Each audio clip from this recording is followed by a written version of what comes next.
Graham, how you doing? I'm doing well, Steve. Thank you for having me. Love the set. Looks cool. Graham Shelton, how you doing? Good. We're going to be talking about indie producing, but to me it's just producing because, in years back, Jens and I did corporate filmmaking and, but we talked about earlier, it's like really producing a corporate film, producing a product, producing a game. It's the same thing. It's like you have to get like an overall vision.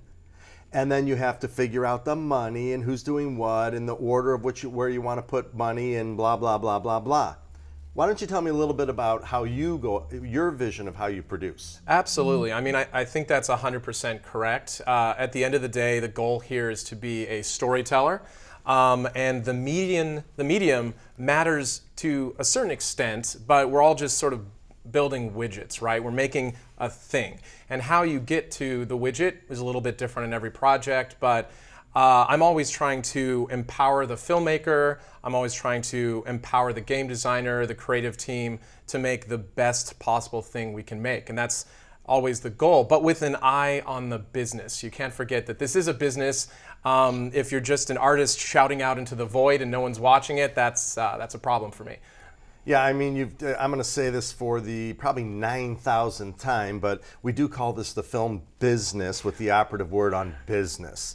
And everybody, Hollywood looks at it as a business, and I just really want indie filmmakers to look at it as a business too. You can make money by doing this if you do it properly. Yes. Now, one thing that I wanted to do a whole show on this, but I want to talk a bit about it today, is let's take a look at some of these charts that you have, everything starts from the budget. And I kind of want to hear your view of what you do with money. Yeah, absolutely. Well, let's, do we have some of those graphics? Yeah, let's bring one up. Okay. All right, so we can probably go to the next one. This is a line item for production. Here we go. So this is what I spend a lot of time looking at for every single project. And this is really it looks like a lot of numbers, of course, but this is really a roadmap creatively of what I want to do with the show, with the video game, with the department, or with the film, or the digital series. Or with a product. We do the same damn thing when we make products. We're like, what does it cost to develop it? What is it going to cost for the components? Eventually, like when you do your R&D, that has to be, I always say, how many do we think we're going to sell? Yeah. And then we divide that across the line. Same thing you're doing here. R&D, development, similar sort of thing. That's writing. Yes, exactly, exactly. So one of the big things I always want to have with budget is a 5% contingency. This is huge. This means something. I've always gone higher than that. Dude. You go 5. You go 10. We used to do 15 to 20 on corporate communications because I always have what we call catastrophic issues. And I've been dealing with this with my kid. She does her homework, and in the morning she tries to print it out. She's like, the printer doesn't work. There's no ink, blah, blah. I said, you didn't leave room for catastrophic problems. Yeah. There are always catastrophic problems. So I leave a higher contingency. Fair enough. Off you go. What else do you do in yours? If the budget can support it, absolutely go higher. Well, but the budget can support anything. If you say, wait, there's one other issue. So when you're doing, we're calling this indie filmmaking, but we've had indie filmmaking wedding dudes, which is just as the same as everything else. Indie filmmaking corporate, indie filmmaking an actual indie film. Number one, now, when I'm doing anything that's like a profit-based piece, not an indie film, I lop off 30% right off the top and say, this is now the budget. And then you have a contingency, but I want you to keep going. Yeah, absolutely. The ultimate goal is, for me at least, is to put the money on screen as much as possible, and contingency flies in the face of that a little bit. Hopefully you'll never have to use it, but usually by the time something's happened where you'll need to use a contingency, it's sort of too late in the process to use that money to get a bigger special effects moment in the show or what have you. So there you go. You have contingency, and then it shows your priorities. So no matter how I'm negotiating with you for a crew position or something like this, no matter how much I'm telling you your department is a priority, the budget doesn't lie. That is really what the priorities are. And those numbers are extremely important to me. So oftentimes I work with the line producer, production manager to make sure this document is 100% accurate. But I look at the budget, 50 times a day because it's up to me to manage the spend, to not go out of scope. because it is a business. It's the film business. And I need to be able to look at the client or the network or the distributor in the eye and say, I spent your money the best way I could. And that's very important to me. And that's key to having a long-term career. Well, and it could be your money, it could be a client's money, it could be investor money. I want to ask you a question, and this is what I wanted to do an entire show on. Number one line item, what is it for you? Where do you absolutely got to put the money? Okay, well, this may be a little controversial, but I am also a director of photography. So I'm very often producer/director of photography. So I often weight the camera team, the budget for the camera, etc., a little higher than some might. And that's just a little bit different than some producers deal with things. So camera is very important to me. Are you talking equipment? Lighting to sensor. Everything. See, my list is totally different. Mine is number one, script, rehearsal, sound, food. Camera is at the absolute bottom. Well, that's always a given for me, though. Oh, if okay, I got you. The script starts 100% phenomenal, or why am I there? Well, script doctor. Oh, I wish people would, they think that I'm great, it's wonderful, but you got to have it doctored. Totally. Jens and I did a TV pilot recently, and we had spent so much money in doctoring, and it made it so much better. Yeah. But food, get that food up there. People think, oh, I'm going to shoot a 14-hour day and have one meal. No, crafty budgets are huge for us, absolutely. Meals for everybody. Crafty meals, breakfast burrito, drinks. At the very minimum, yes. That's another one. I mean, we did a shoot one time, there's not enough Coke, there's not enough water, there's just all of this. So food, to me, high on the list. Well, that goes along with empowering the filmmaker. Everyone should be fed. Sound. Sound, of course. A lot of people, we're all so visually oriented, but really, the sound is what makes a movie great. If you have crappy sound, it's a bad indie movie. Yeah, absolutely. All right, Steve, can I jump in here? Oh, perfect. Where are you? Rachel.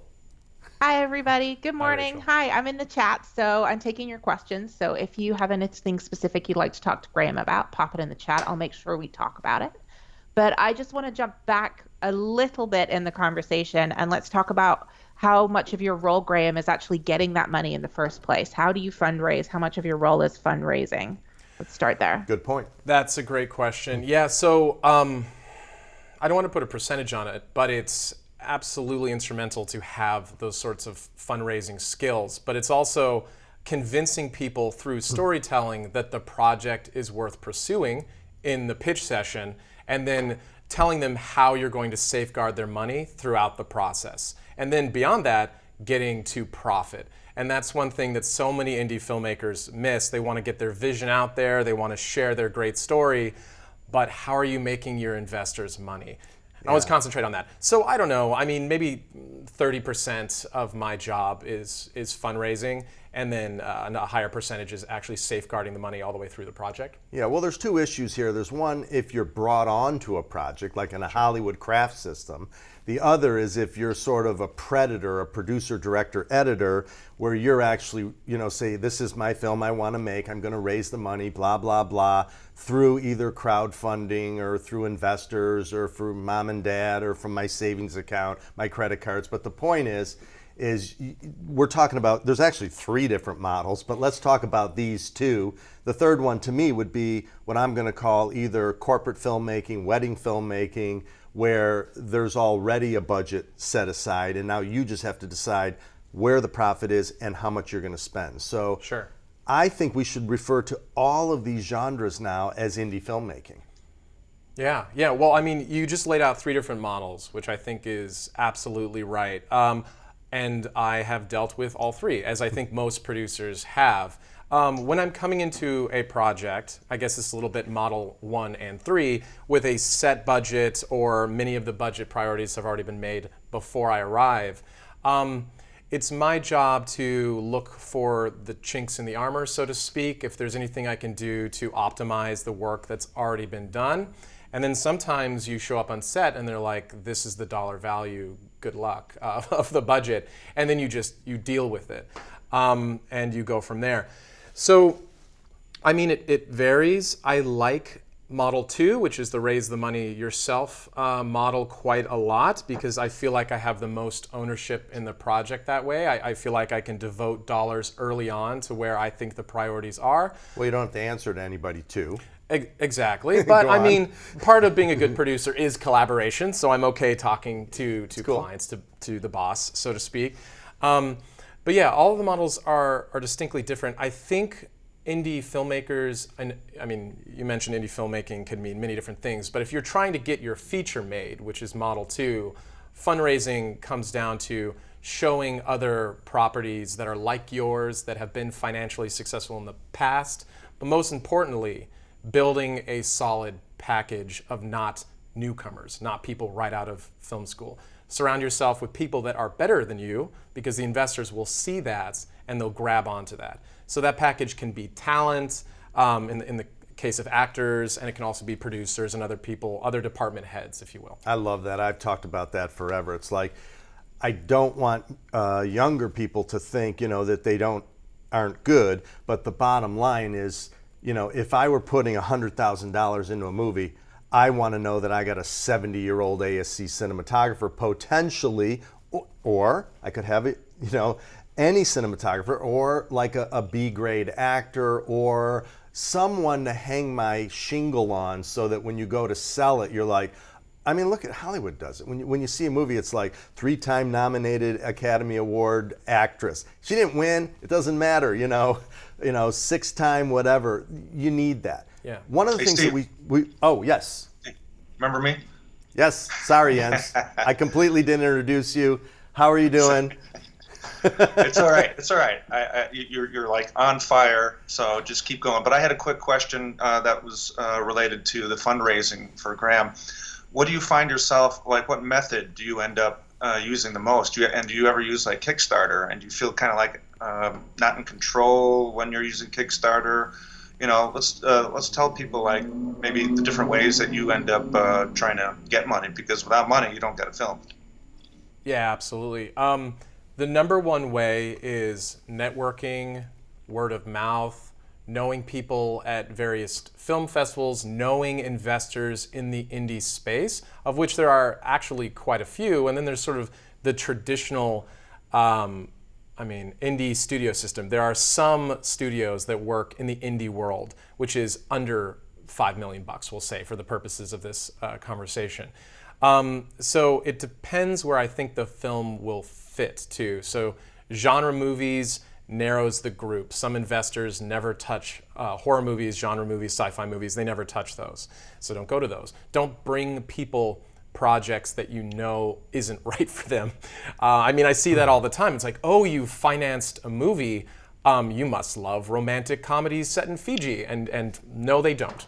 No, they don't. Yeah. So We get this issue all the time where people say this story needs to be told. No, it doesn't. It needs to be told if there's viewers that want to tell it. I mean, Right. now, if you feel like you want to tell it and you're independently wealthy, or it's something you want to do and you can find the money, or it's a stepping stone for you, that's lovely. Sure. But I don't need to tell any. As a director, I'll direct anything, man. Why not? It's Right. kind of fun and different. Yeah. One of the topics that we haven't discussed is, as a producer, your job is sort of like this rolling. I'm a number cruncher. So, like, talk to me a little bit about, you shoot day 3 and all of a sudden you're like, wow, am I over, am I under, what can I do? I'm running into some OT here, that which can be brutal because, if you hit so many hours of OT, you could go another day, but now you got to see if actors and whatnot are available, because you did a pretty major motion picture that we're going to look at later, and you can't just be running those people past their end date. Yeah, of course. Before I get to that, though, I really want to answer your Kickstarter question, and then we'll hop right back to Okay. that if you don't mind. But the thing with Kickstarter and with crowdsourcing is the amount of hours to have a successful Kickstarter campaign, to me, doesn't usually justify the amount of funding that you get out of that campaign. It just means so many hours for your marketing, for your social, for your production team, that the numbers don't make a ton of sense for me. That doesn't mean it isn't a great way for new filmmakers to get their work out there and to get it funded. So anyway, just wanted to make sure. While you're on that topic, you know, I mean, if you're trying to get, you know, 20 grand and under, that's a great way. Of course. But I will say that from the statistics I've had from other people who've been on the show, it's like 75% of that comes from family and friends. And it kind of bugs me that they go through that system because they're lopping a chunk of their money off when they could just give it to you directly and you'd have, you know, 15% more money or something. I know it's a little rougher to say, hey, give me a check, but you got to keep that in mind. Yeah. They're taking a chunk of your money. Absolutely. Yeah. You know, get the 25%. Okay, what do you got to say? Okay, so tracking the dollars day to day was your question. And for me, it's a little bit like knowing the buttons on the camera. It should be an effortless thing that you're not thinking about day to day. It should be just so obvious where a problem's about to occur once you've produced enough things or done it enough years.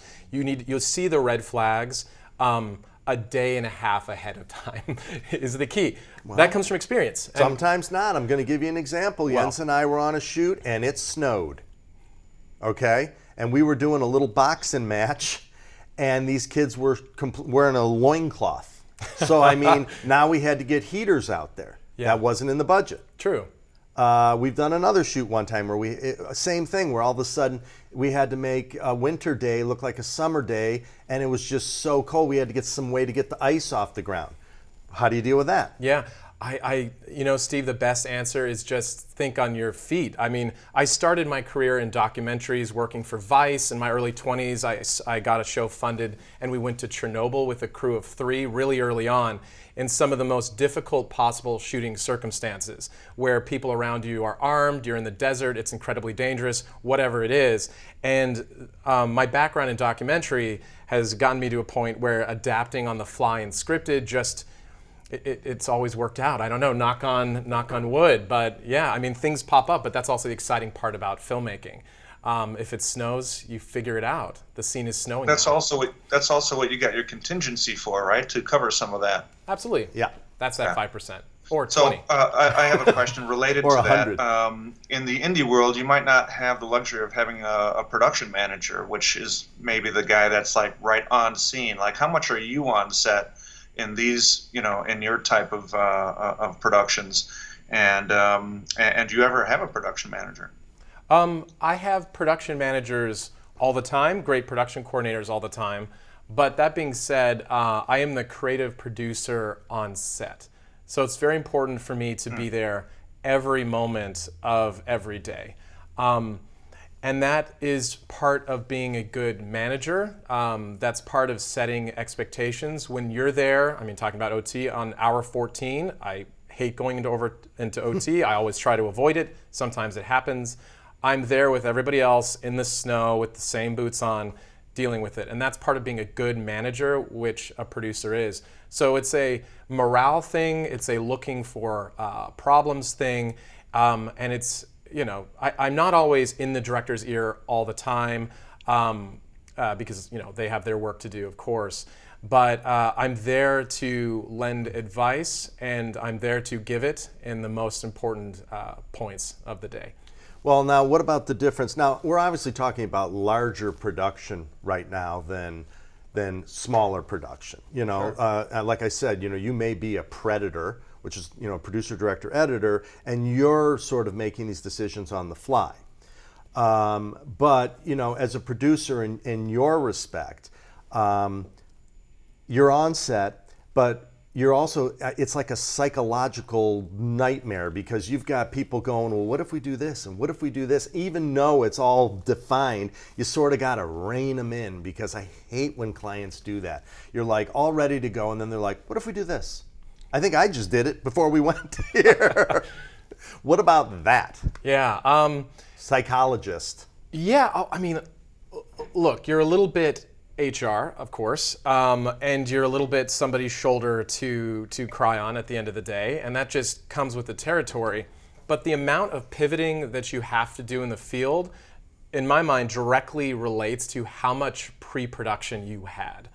I mean, I'm very militant about pre-production, honestly, and I do so much planning minute to minute for when we go into production, that everything is spelled out. And I have contingencies, not budget contingencies in this case, but I have backup plans for most anything. For the obvious things like rain, for any stunt that's a little hairy, for any VFX work that's a little hairy, I make sure that the creative team knows what's going to happen if whatever that thing is fails. Even down to scenes. Some scenes can be done as a oneer.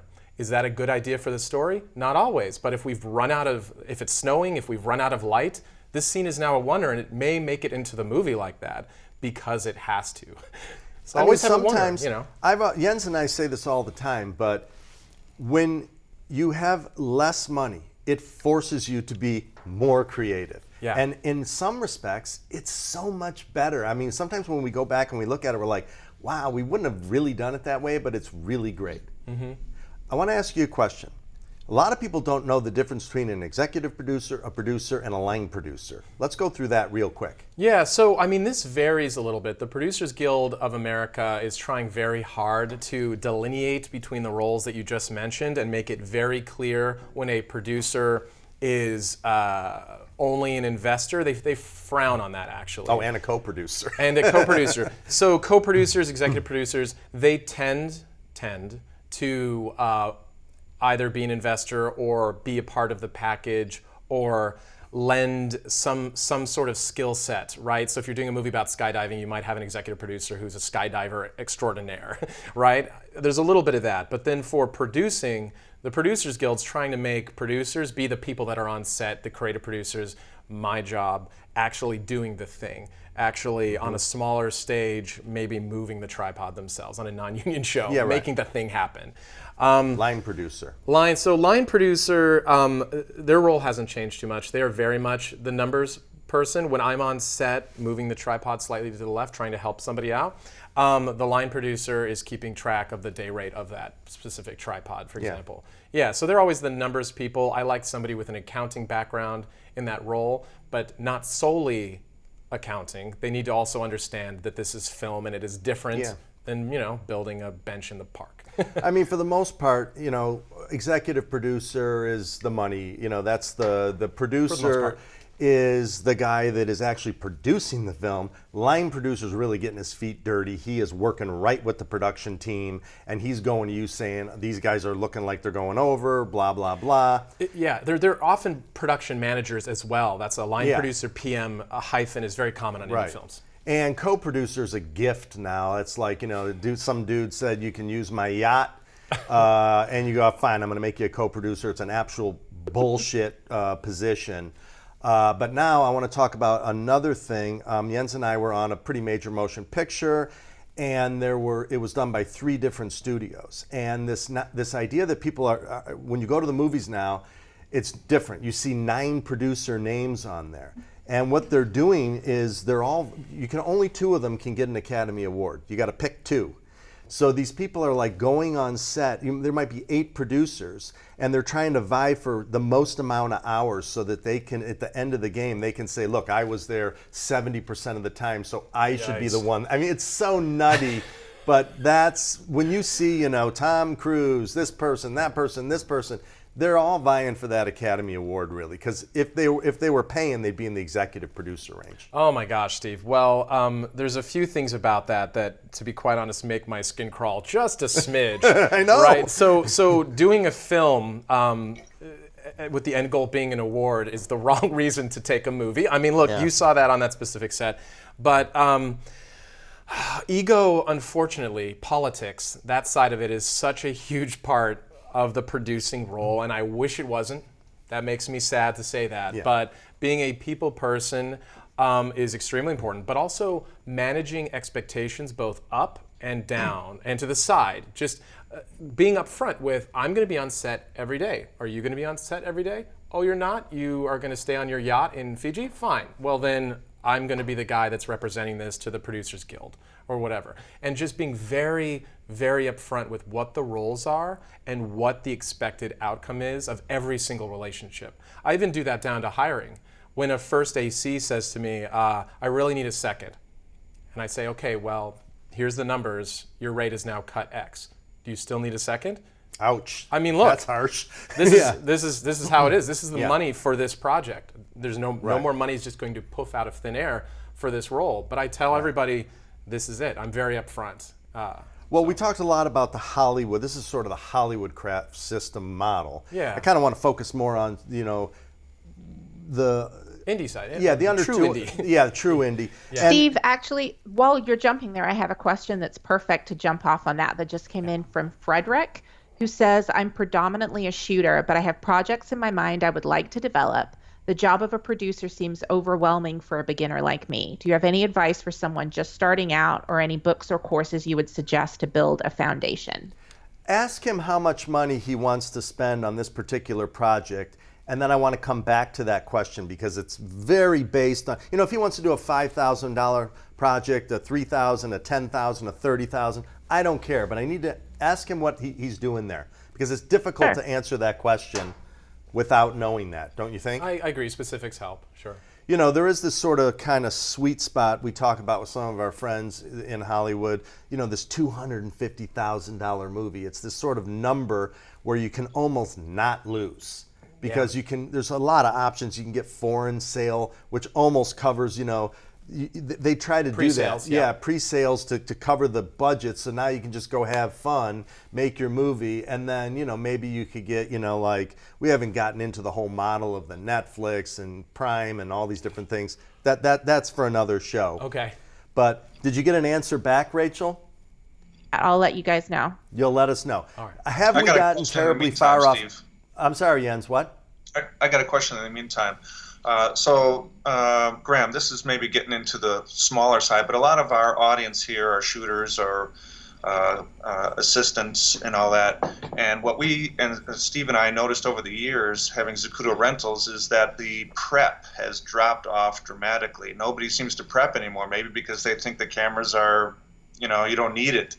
But I wish you could emphasize for our audience how important, and you kind of alluded to it before about, getting prepared for a shoot, but the whole camera prep department, it just drove us nuts when people would come in, rent it, don't even check it out, and then they call us the next day, like hours before they're about to shoot, saying, where's the off switch? Where's the on switch? Where's this switch? That's talk the to that a problem. little bit. Yeah, the big problem is that it all falls on then the rental house. If they're renting, they're like, the lens isn't like matching the other lens. In the traditional days, you would have a guy go in, and again, nobody wanted to pay for these prep days where you would go in and you would match all the lenses and, you'd make sure that every single thing worked. And then you do the same thing on the shoot day. The problem is that, and this bugs me when people say, they'll call Zacuto and say, I want to buy a piece of equipment and use it tomorrow. I'm always like, don't do that, man. Use something you have, because you just can't learn a new thing seconds before. Again, it gets back to catastrophic failure. Yeah. Oh, so much to dive into here, but absolutely. So the bigger the scale of the project, the more prep you usually get. Blanket statements. Early on, though, I had just like everybody else, I had very little prep. There was never any budget for it. I started as a producer shooter, much like our Facebook friend out there asking questions. I'm sorry, look, never work for free except this one tiny instance. If you're the director of photography and you're coming to set with a Smoke 2 filter from Tiffin, you had better try that out in your living room on a basket of fruit or your partner or whoever before coming to set with it. That's the only two times as a director of photography I will do any free work. I'll fight it. I'll be the first one to say, I'll fight it. We need a prep day. But I will take the gear, whatever it is, I will bring it in my living room and I'll do what is required for me to have the confidence, knowing that it's going to work. The other time is in color as a director of photography. We're a little astray here, but it's your reel at the end of the day. It's your work. You need to be involved in the color process, no matter if there's a budget for that or not. Yeah, that's a whole nother... It's a whole nother thing. Yeah. Yes, another episode. DPs don't really get involved in the color process these days, which is even worse because of this whole log shooting. And many of them will just do it anyways. They'll be like, I don't care. I need to know that my vision's, being protected there. Yeah. One last question, and then I want to kind of get into your specific work. I do have a response from Frederick as well, just when you Okay, guys hang are ready. on. We're going to get to that. But one issue that Jens and I have that's a big deal and is tests. We don't do anything without a test. We did a shoot, 8 million years ago, in the Stone Age, where we wanted to kind of have this car go blasting through a tunnel, and we wanted to see how it felt fogged. So we went out and we did a little test. You gotta do tests. Tests will budget for some tests, because tests will avoid catastrophic failure. Because you've already done it. And once you've done something, it's 10 times easier the second time. Now, Rachel. Yes. How Frederick much? said that these are mainly documentary projects, all under 10K. Perfect. And Frederick's question, Rachel, was specifically towards how to get into bigger projects after that? No, he wants to talk about... Yeah, go on. Sorry, I'll just read it back so we've got it. I'm predominantly a shooter, but I have projects in mind I would like to develop. Documentaries under 10K. The job of producer seems overwhelming. What advice do you have for someone starting out? Are there any books or courses you'd suggest? Wow, books or courses. I love. Is it okay to plug other YouTube? Oh, I don't care. It's great. Of course. So, Aperture has some great stuff on their YouTube. Hurlbut Academy has some wonderful stuff. Just to name a few. In terms of specific producing stuff, Sundance has a whole digital platform now. I believe it's called Collab. Don't quote me on that. So you should check out the stuff that the Sundance Film Festival is doing. Absolutely, Frederick. And then the biggest thing is, though, that I started exactly where you are, and I was a producer shooter for a huge portion of my career. And there is no better way to learn it than to be physically out there in the field, making mistakes. Early on, they're okay. You can make mistakes, and just learning from doing. All right, I have a little different twist on that, Yeah. and this is what I'm going to say to Frederick is, and I always say this, every business I've ever been in, you have to have a business partner. So it's always best to go into these things with a partner. Find a friend or whatever, a businessman. So like when you're in business, there is a businessman and there is a creative man. So, when you get two creative dudes that come into it, you're really it's not what you need. So what I would say is find somebody who's kind of more on the business side and make him your buddy, and the two of you go into this project together. Yeah. And that way he'll know a little bit more, or he'll be able to learn about that process. It's difficult being a predator. You want another dude behind you saying, yeah, can't do that. Absolutely. And in my specific instance, shout out to my wife and business partner, Rin. We co-run our production company together. And when I have a skill set that's lacking, she has that skill set, which has been fantastic. So she is that for me. And everybody should find their own Rin, I guess, to work with. All right, I want to take a look at some of your work now. Yeah, great. And we're going to talk about that. Why don't we roll the first clip, and then we will get right into it.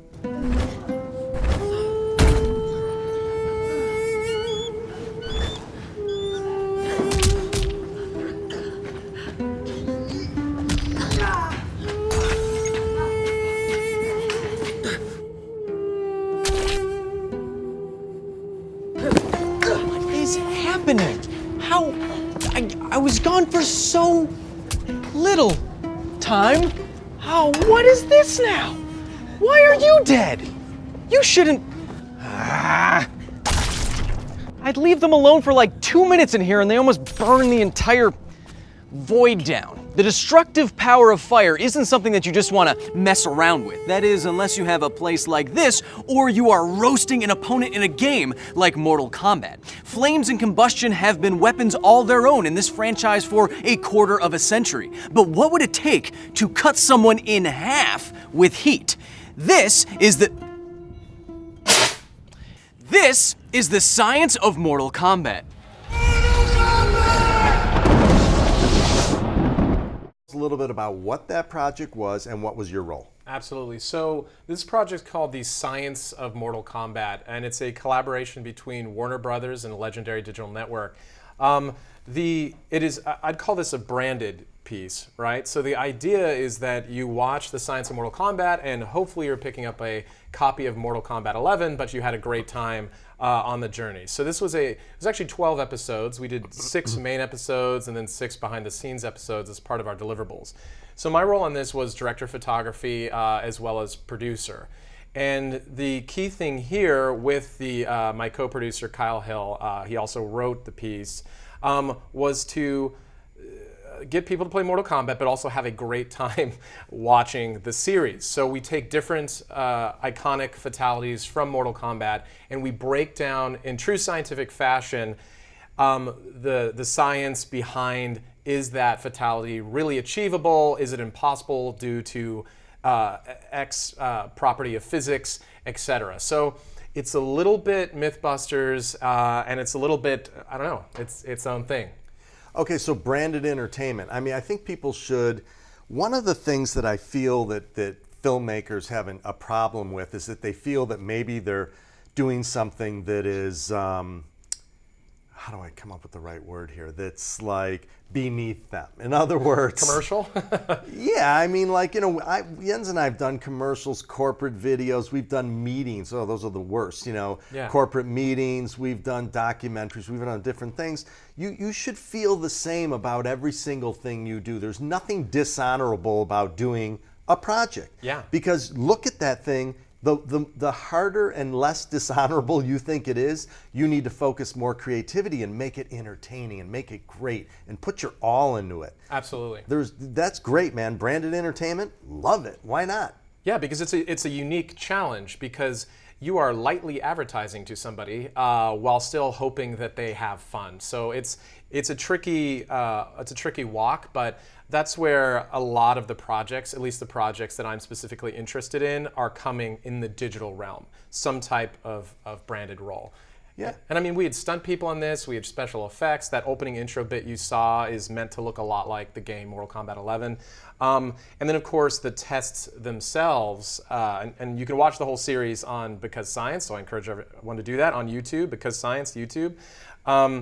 And you know, we worked with Olympians to see if you could punch through a frozen skull, and if that's possible, or you'd break your wrist. Turns out you can. If you're Daniel Cormier, you really can. And yeah, just a fascinating project to work on. I mean, I had to kind of go into this kicking and screaming because, you know, we like doing documentaries and lighting things beautifully, and this, what we call adjacent content, is really, you know, I mean, obviously we're Zacuto, we're a brand, but we're not pitching our products or doing anything like that. We're trying to truly educate, inspire, and get people motivated about filmmaking. Yeah. So this is another form of entertainment, adjacent content. Yeah, and yeah, absolutely. I want to Look, get Jens's point of view on this because I know he's got a lot to say. And now Really? nothing. Well, actually, I had a question. I think a lot of viewers might they're curious about what the budget for that series is, if you can get into that, you know, in general. Wow, good question. Because, you know, I could see some of the types of effects you were using. Not having seen it, I don't know what else you've done or what other locations you're at, but can you give us an idea of what that was in terms of budget? I am so sorry. This is such a bummer to have to say this, but I can't divulge the budget for that series. Well, I'm can we sorry. say under $1 million? Yes. Okay, fine. Under $500,000? I'm not going to agree to Okay. that. Okay, but it's had a high production value. Well, thank Well, you. what about for some of the other things we're going to be seeing? Maybe you could comment on some of those, or no? Well, let's show one. Let's Yeah. take a look at his next clip here. Hello, I'm Stone Labrandy, the lead designer on SimCity. I'm excited about this game, and I want to give you an early inside look and talk about what makes this SimCity special. The team is still hard at work, and the game is only going to get better as we get closer to the ship date. SimCity is a game about endless choices. Ultimately, you can do whatever you want. You can focus on growing your population, increasing your wealth, and even building a city that looks like your hometown. Whatever your motivation, you have the power to experiment with a number of different strategies. How you choose to play will influence your city, the neighboring cities, and the lives of all the Sims across the region. When you start a new game, you can pick any location in the region. One of the new ways to play SimCity is to specialize with a big business and give your city a unique role. If I wanted to build an industrial city, I might pick this area near the water so that I can have access to large cargo ships. Okay, same question. Yeah, so this may seem a little far afield, but it really isn't in my mind. And I think yours, Steve. I mean, we're making things. We're making a widget, you know? So I was an associate producer, contract associate producer for Electronic Arts and this company called Calyx Studios, working on SimCity. And I treated it like a piece of entertainment. We were specifically responsible for the Mac port of the game. And it's just like television, it's just like film. You're working with creatives, you're managing a budget, and you're managing assets and tracking tasks in the same way you would if you make a film. Obviously, this is a slightly different budget category as well, but I think it's important for people to understand that if you look at everything as storytelling, it's a great way to begin every single project. And there's actually a Sheldon condominiums in SimCity after my last name. So there you go. Pretty good, yeah. I mean, you one time said, and I love this, that even when you get your new iPhone and you open that box, that is a production. There's a presentation that pops out at you. And when you peel that plastic off, boy, that feels satisfying. So Yeah. even in products, even in any single thing you're doing, you walk into a supermarket, the way that it's presented is a production. What do you think, Jens? I agree. Everything needs that, I think, if you want to stand out, especially.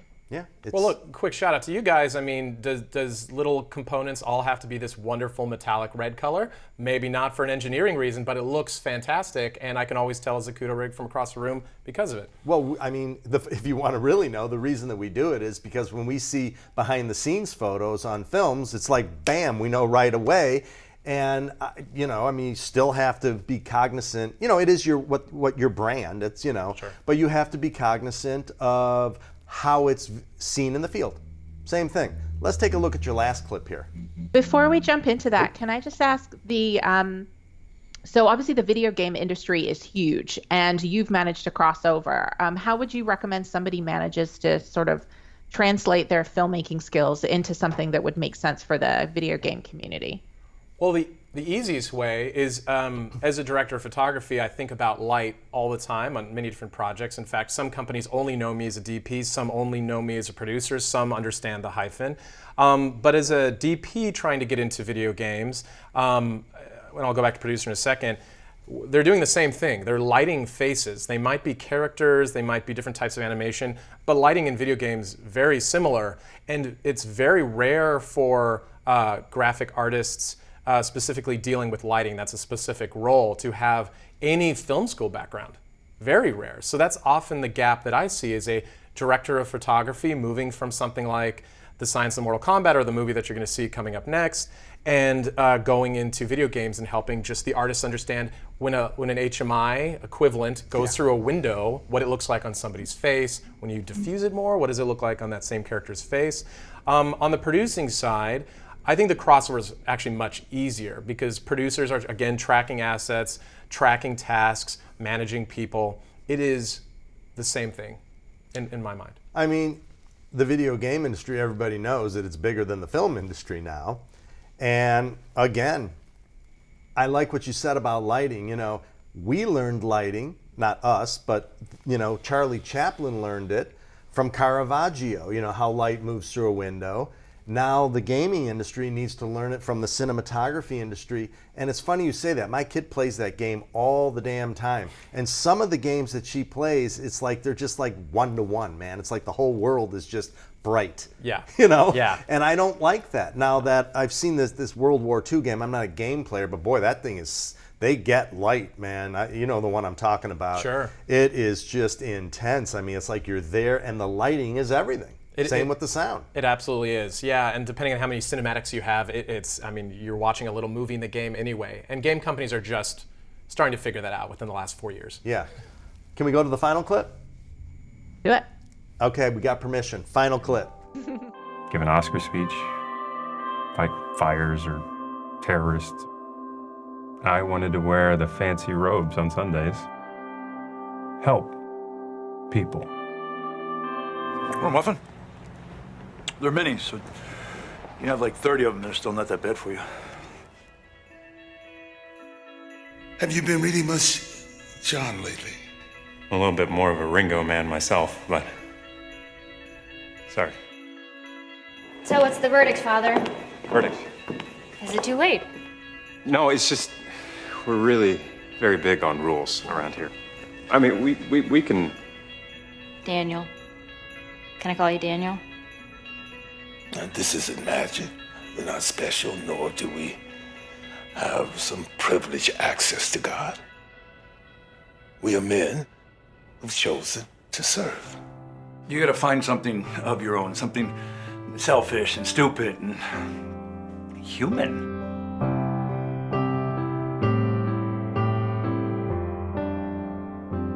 What's going on here? Won't you just open your eyes? What's the story? And see Having a crisis of faith or something else?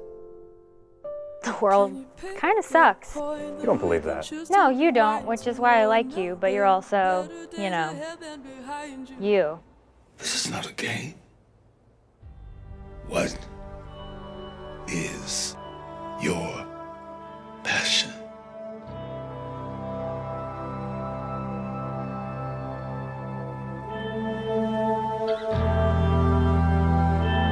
Same question.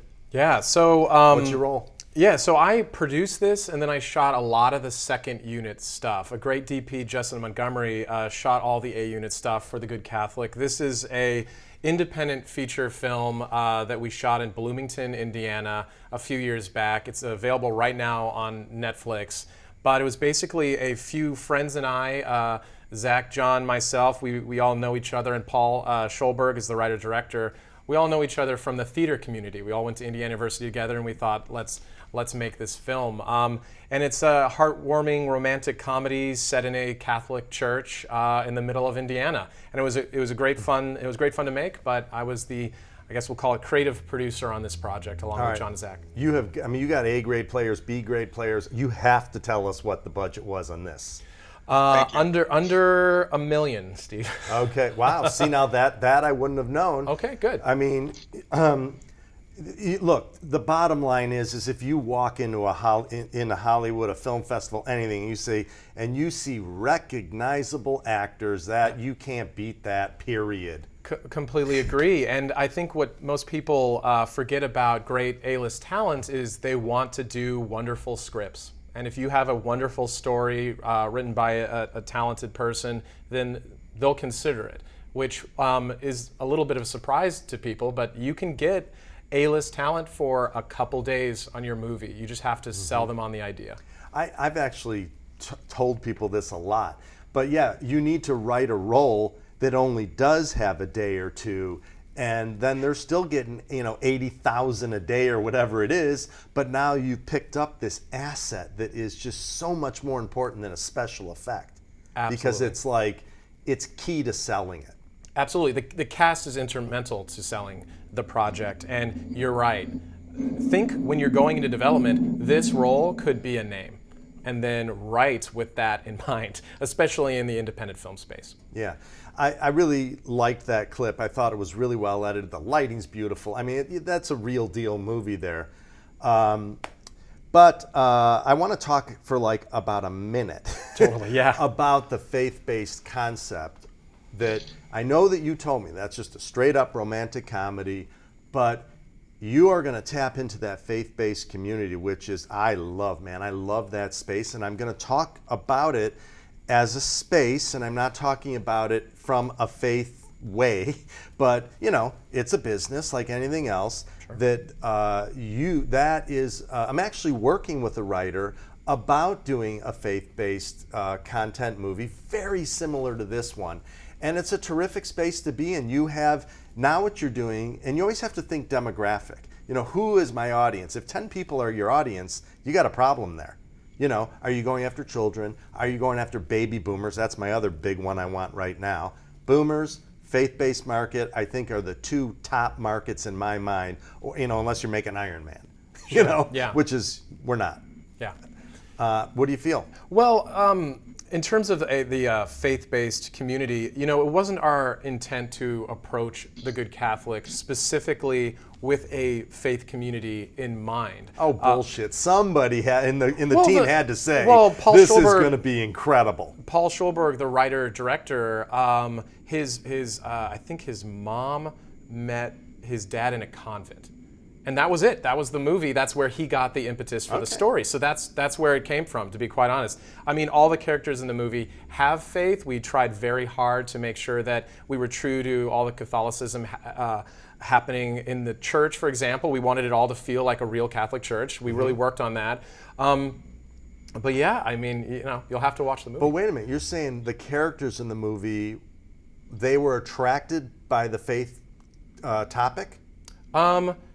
Or yeah, actors? The actors specifically? Yeah. Yeah, I mean, I think John C. McGinley and Danny Glover, that was an interesting aspect to take the part for them. I mean, I just don't think they had played parts like that before. But that's brilliant. So like, it's a new thing I never even thought of. Yeah. That's terrific. Well, every actor is interested in different parts of the creative, yeah. And in this case, that was what drew them to the film. I mean, Danny Glover has an incredible monologue. John C. McGinley has like a 1.5-page monologue in the church, and they work, and they're phenomenal. Okay, how many days was Danny on the movie?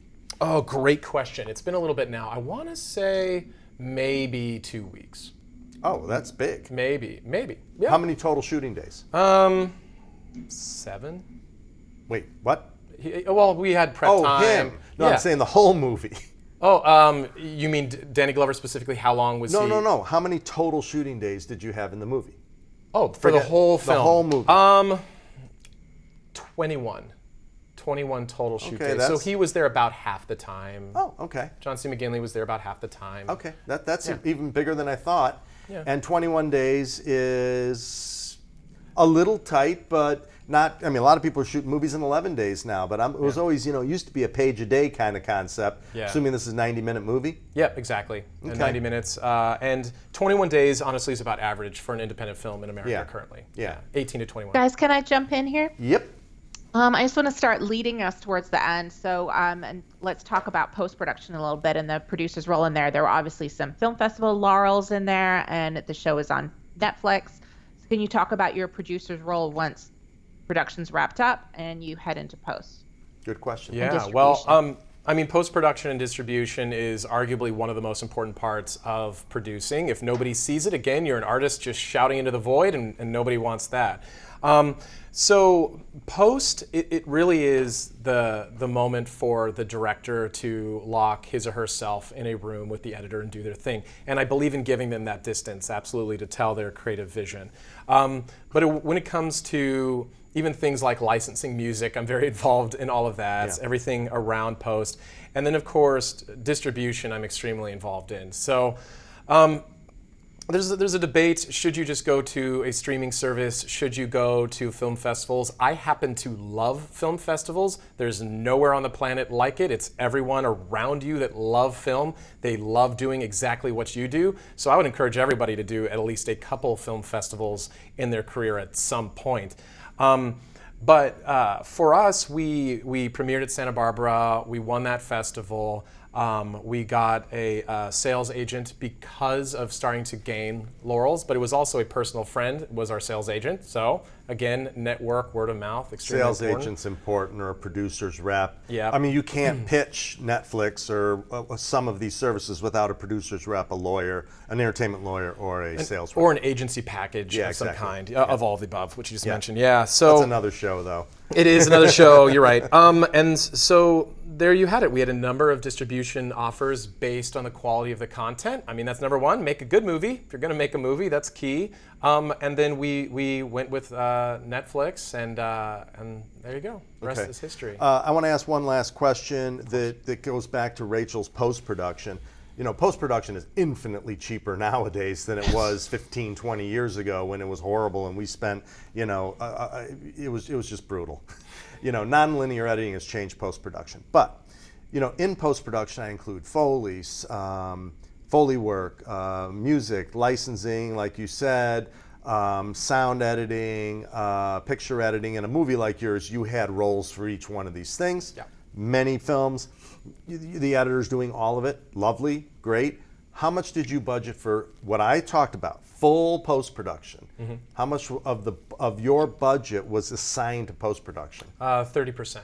Oh, wow. So, okay. yeah, I don't know if that's a high or low percentage. In my mind, it's a little high, but You go think on. so? Yeah, I don't know. That's just what I've done throughout my career, and it just seemed, a lot of this, again, is instinct and experience, and yeah, 30%. What do you normally consider for in your budget for above the line?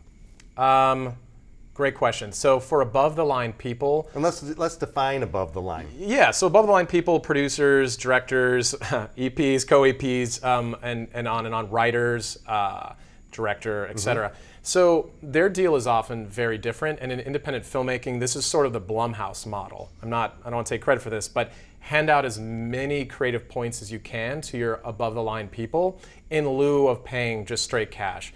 Now, granted, everyone has rent, they need to live, they need to go to the grocery store. So we do pay all the above the line people, but I'm also a big believer, I don't pay myself more than another producer on the project. Favored nations is a legal concept, which everyone should Google after this, but everybody, I believe in equality, especially when everybody's bringing the same thing to the table. Were there any deferred payments? I know I'm going way over time here. Rachel's going to kill me, but this is great content. Were there any deferred payments in that last film? There was no deferred cash payments, but everybody above the line had specific bonuses related to viewership, as well as equity or creative points, which is probably covered in another episode, what those are. We never actually said percentage of above the line versus percentage below the line. Honestly, that varies too much. On that film. On this film, it wasn't very high of the total 100% pie because the talent was so phenomenal and we wanted actors that were great. So more, yeah. So more of the pie went towards the phenomenal actors, and I don't regret that decision ever. I want last question. I keep saying last question. How much did both of those actors get in that project? Don't tell me individually. Just how much? Did 100,000 go to those two actors? Let me put it this way: when you're an independent film with A-list talent, a vast portion of your budget is devoted 10%, 20%. A large amount of the pie goes 30%. to the talent, because that's how you sell. You got to give me this number, man. Just give me the number and I'll say goodbye. Oh my gosh. I don't know. It must have been 25-30. Good, because a lot of people I've had this question asked to me so many times. They're like, how much should I really? I said I'd give up to 50% of the money to get it, because that is what's going to get me sold. Graham, it was such a pleasure having this conversation with you, and this is a topic that I've wanted to hit. Rachel? Thank you. Thank you, Graham. It was a pleasure to have you. Thank you, everybody, for watching. A big thank you, of course, to ICANN, who provides all the lighting for our show, and to our sponsors, Canon, Rode Mics, and Kessler. We will see you all in a couple weeks with a new show. Bye-bye.